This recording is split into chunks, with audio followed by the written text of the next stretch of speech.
बिस्मिल्लाहिर्रहमानिर्रहीम। नाज़रीन अस्सलाम वालेकुम। आप देख रहे हैं वाच टाइम्स। मैं हूं आपका मेज़बान ताहिर नसीर। नाज़रीन, आजकल आपको मालूम है कि पाकिस्तान में बड़ी ज़ोरों शोर से फ्रॉड के सिलसिले जारी हैं और ऐसी ऐसी मार्केटिंग कंपनी, डेवलपर्स, बिल्डर्स आ गए हैं कि आप सोच भी नहीं सकते कि वो कैसे आवाम को बेवकूफ़ बनाते हैं। आपको मालूम है, गुलबर्ग ग्रीन के हवाले से हमने गुलबर्ग ग्रीन रेजिडेंशिया के हवाले से कुछ प्रोग्राम्स किए और उसमें आपको बताया कि फ्रेंड्स एसोसिएट्स के जो मालिक हैं रसलान हमीद, उनके भाई हैं जमशेद हमीद, उन्होंने कोई कमो बेश 8 अरब रुपए से ज़ायद का फ़्रॉड किया। और ये फ़्रॉड कहीं और पे नहीं हुआ बल्कि गुलबर्ग ग्रीन हाउसिंग सोसाइटी के अंदर हुआ। इसके साथ साथ हमने पैराडाइम डेवलपर्स बिल्डर्स के नाम से एक कंपनी है, मार्केटिंग कंपनी हम उसको कहेंगे, वो भी लोगों से इन्वेस्टमेंट उठाते हैं और उनको कहते हैं कि जी आपकी इन्वेस्टमेंट सेव हाथों में है, इसके बदले आपको माहाना हम रेंटल भी देंगे और 2 साल बाद आप अपनी इन्वेस्टमेंट वापस ले सकते हैं। तो उन्होंने जो फ्रॉड किए उसके जो पैराडाइम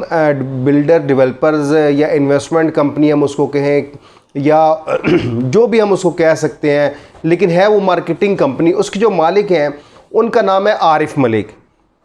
अच्छा, आरिफ मलिक साहब ने जहाँ पे ऑफ़िस बनाया हुआ है उस ऑफ़िस की ठाट बाट देख के तो इंसान एक दफ़ा दंग रह जाता है। ये देखें, ये जितने भी इस तरह के लोग होते हैं जिन्होंने आवाम को चूना लगाना होता है, आवाम को लूटना होता है,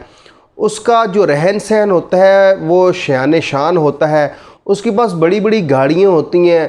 क्या पता वो गाड़ियाँ रेंट पे ली हों, लेकिन क्योंकि उसने आवाम को लूटना होता है तो इस वजह से उसने जो अपीयरेंस अपनी देनी होती है वो इस तरह की देनी होती है ताकि लोग ये समझे कि भाई ये जो बंदा है, ये इस कंपनी का मालिक जो है ये बहुत बड़ा इन्वेस्टर है, इसको तो पैसों की परवाह नहीं है। अच्छा, ये जो इस तरह के लोग होते हैं जो नसरबाजी करते हैं, वो अपने ऑफिसेज भी इतने बड़े बड़े बनाते हैं, इतने वहाँ पे मुलाजमीन रखे होते हैं। और सबसे अहम बात ये आप देख लें कि पाकिस्तान में जितनी भी ऐसी कंपनीज़ हैं जो नसरबाजी करती हैं, जो आवाम को लूटती हैं, उन्होंने अपने ऑफिसेज में खूबरू हसीनें रखी होती हैं। माज़रत के साथ मैं ये लफ्ज़ इस्तेमाल कर रहा हूँ क्योंकि बात तो तल्ख़ है, लेकिन बात यही हकीकत है कि ये लोग लड़की को इस्तेमाल करते हैं, लड़की को ढाल बनाते हैं कि जब कोई भी इन्वेस्टर इन्वेस्टमेंट के लिए आता है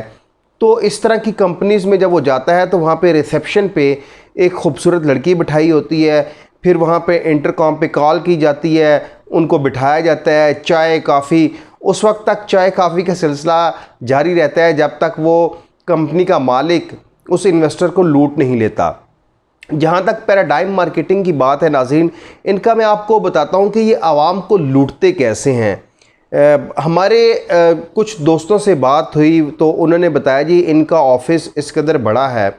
क्या उस ऑफ़िस के अंदर आप जाएं तो आप भूल जाएंगे कि आप पाकिस्तान के किसी बड़े शहर के दफ्तर में आए हुए हैं या बैरून मुल्क किसी दफ्तर में हैं। जो कुछ मुतासरीन ने हमसे रब्ता किया है उन्होंने ये कहा जी पैराडाइम मार्केटिंग के जो आरिफ मलिक साहब हैं, इनका रहन सहन देख के लगता नहीं था कि ये नसरबाजी करेंगे, लेकिन ये तो वाकई नसरबाज निकले। ये आवाम को किस तरह, अच्छा इनकी एक और बात में मैं आपको बताऊं, इनका चूना लगाने का तरीका ये होता है कि जब ये दो पार्टीज़ के दरमियान माहिदा होता है तो वहाँ पे उसी ऑफ़िस में आरिफ मलिक साहब का एक भांजा भी मौजूद है। उस भांजे का नाम भी मैं डिस्क्लोज़ करूँगा। फिर जो इन्वेस्टर्स को घेरता है वो मलिक साहब, क्योंकि हम तो हवा में बात नहीं करेंगे, जो बातें करूँगा उसका सबूत आपको दूँगा। और इनके ऑफ़िस में, आरिफ मलिक साहब के ऑफ़िस में एक रिटायर्ड कर्नल साहब भी हैं जो पूरी इस गेम में शामिल होते हैं। बेसिकली वो रिटायर्ड कर्नल साहब को तो मैं यही कहूँगा कि वो फोर्सेस का नाम बदनाम कर रहे हैं कि आप अल्हम्दुलिल्लाह कि आपको अल्लाह ने इज़्ज़त दी है, लेकिन आप इन जैसे नसरबाज़ों के हाथ लग जाते हैं, फिर उनके साथ मिल के लोगों को बेवकूफ़ बनाते हैं। मैं बात कर रहा था, मैं आपको इनका तरीक़ा वारदात बताता हूँ कि आरिफ मलिक साहब का स्पेशल तरीक़ा वारदात क्या है। इनके ऑफ़िस में आप जाएंगे तो वहाँ पे बहुत ज़्यादा शान शान तरीके का ऑफ़िस होगा, वहाँ पे खूबरू हसीने होंगी, मुलाजमीन होंगे, और आप देख के हैरान रह जाएंगे यार ये बंदा इन्वेस्टर को ढूंढ रहा है, क्या वजह। लेकिन जब आप इसके ऑफ़िस में जाएंगे आरिफ मलिक के, तो इनका ऑफ़िस देख के आप ख़ुद परेशान रह जाएंगे। और इनके ऑफ़िस में हमारे पास वीडियो आ चुकी है, वो भी हम चलाएँगे, वो आप देखिएगा कि इनके ऑफ़िस की लोकेशन क्या है। तो वहाँ पे जब इंसान जाता है तो आरिफ मलिक साहब जिस तरह इन्होंने फ्रॉड जिस तरह के किए हैं, मैं वो आपको बता रहा हूँ कि ये एक इन्वेस्टर्स को घेरते हैं, उसको कहते हैं ये फ़लाँ जगह पे मकान है, वो मकान आप सेल आउट कर रहे हैं, इतनी मालियत का वो मकान है।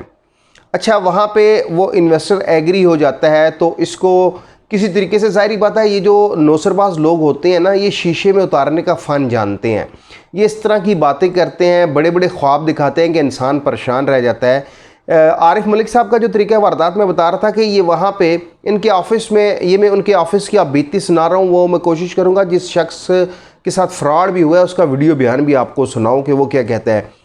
ये मौसूफ़ के ऑफ़िस में जब इन्वेस्टर जाता है तो वहाँ पे जी डील इनकी डन हो जाती है, तो वो इन्वेस्टर इनको पैसे देता है और कहता है जी आप मेरे नाम पे ट्रांसफ़र करवाएं। लेकिन क्योंकि इन्होंने आवाम को लूटना होता है तो आरिफ मलिक ने अपने ऑफ़िस में एक भांजा रखा हुआ है, वो भांजे से ये डील करवाते हैं। फिर उसी ऑफ़िस में एक रिटायर्ड कर्नल साहब हैं, अगर एक इन्वेस्टर ने जिस तरह उसके भांजे से प्लाट ख़रीदा 1.5 करोड़ रुपये का, तो वो उसको अपना बयाना देता है 40 लाख या 50 लाख रुपए, जी ठीक है अब ट्रांसफ़र के बाद बाकी अमाउंट दूंगा। तो वहीं पे जो वो रिटायर्ड कर्नल साहब हैं वो बैठे होते हैं, तो वो 5 लाख रुपए बयाना दे के कहते हैं जी आपने 1.5 करोड़ रुपए का लिया है तो मैं आपसे 2 करोड़ रुपए का परचेज़ करता हूँ, ये 5 लाख रुपया बयाना मेरी तरफ से आप वसूल कीजिए, तो बाकी रकम हम आपको जब आप ट्रांसफ़र करवाएंगे तो आपको देंगे।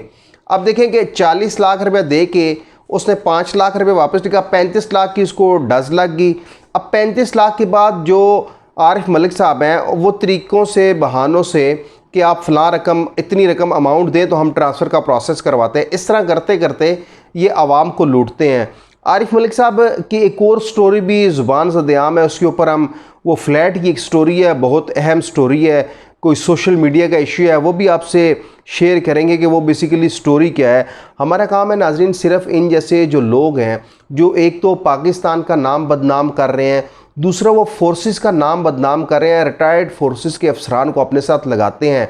और उनका तो कुछ नहीं जाता, बदनामी सिर्फ इस्लामी जमहूरिया ऑफ पाकिस्तान की होती है, बदनामी सिर्फ हमारी फोर्सेस की होती है, उन फोर्सेस की होती है कि जिनकी वजह से हर पाकिस्तानी